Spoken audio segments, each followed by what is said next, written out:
Hello, people who watch me. I'm finally here to continue my retrospective series. For the longest time, I've been very lacking in content, never could follow up to anything. But with me recently hitting over 700 subscribers and getting over 500,000 YouTube views, I can finally have the motivation to create more videos for this inconsistent channel. Seeing so many people come to my YouTube channel and legitimately subscribing because they're interested in the stuff I make is wondrous to me. I cannot believe that people like some of my videos I've made in the past and just go, that dude deserves a sub. It's weird and shocking, but I'm forever thankful to everyone who wants to see more of what I do. So for that, here's something I've been meaning to do for the longest time.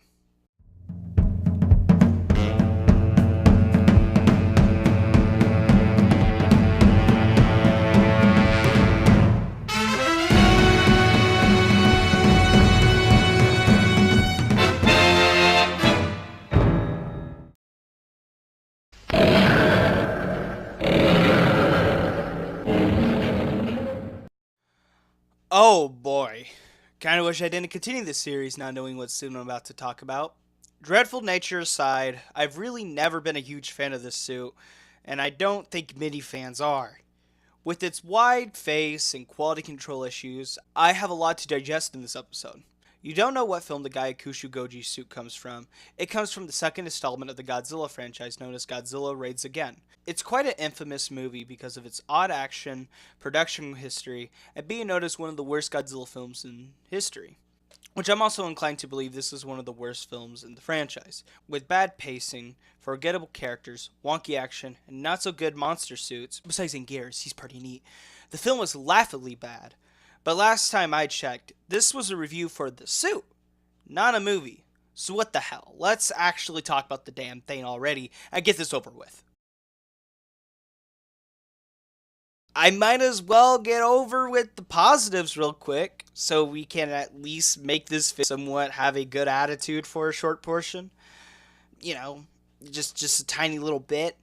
The suit itself isn't entirely bad, as I said before, over exaggerating. It actually looks quite good from the side. It gives the impression on being an actual decent suit. It seems to have alright proportions and becoming somewhat menacing at some angles, only if the front had the same effect. I'm actually quite a fan of the suit when it comes to the dorsal fins and thick ass tail. Extra thick!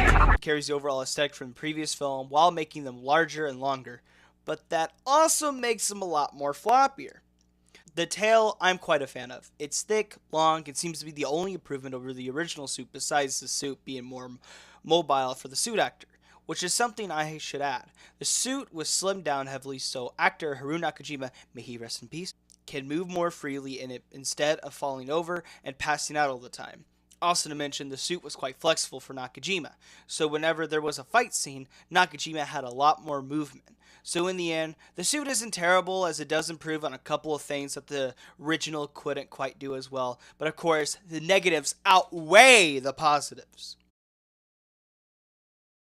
Now with the negatives, which I have to say, there are a lot of negatives. There's just so many things the suit just gets wrong, and that mainly comes to the face. My god, what were they thinking? I understand that making him look different was necessary, especially for continuity's sake, since this and the one from 54 are two different creatures. So with that, a new suit was made, but really, who thought this was okay? It looks more human than creature with how wide his face is. Remember how the original had derpy eyes? Well, this one, while it doesn't look bad from the side, it looks like shit from the front. The arms, they look so weird. One arm is more out and has a wider shoulder, while the other one seems a lot more natural and similar to what the original had. Just seems so asymmetrical and awkward. Now, I do understand that nature itself isn't really that symmetrical, but when you see the legs or arms of an animal, humans, all of that, they usually tend to be the same length and barely have any differences to each other. Gyakushu's suit, though, looks like he dislocated his arm before fighting in Gears. Now with the puppet. Yeah, you're probably saying, hey, Dillafilla from YouTube, that's not a suit. Yes, I know that. But suits designs are in the title, so I have an excuse to beat up this puppet with all my life. So ultimately, how bad is this puppet?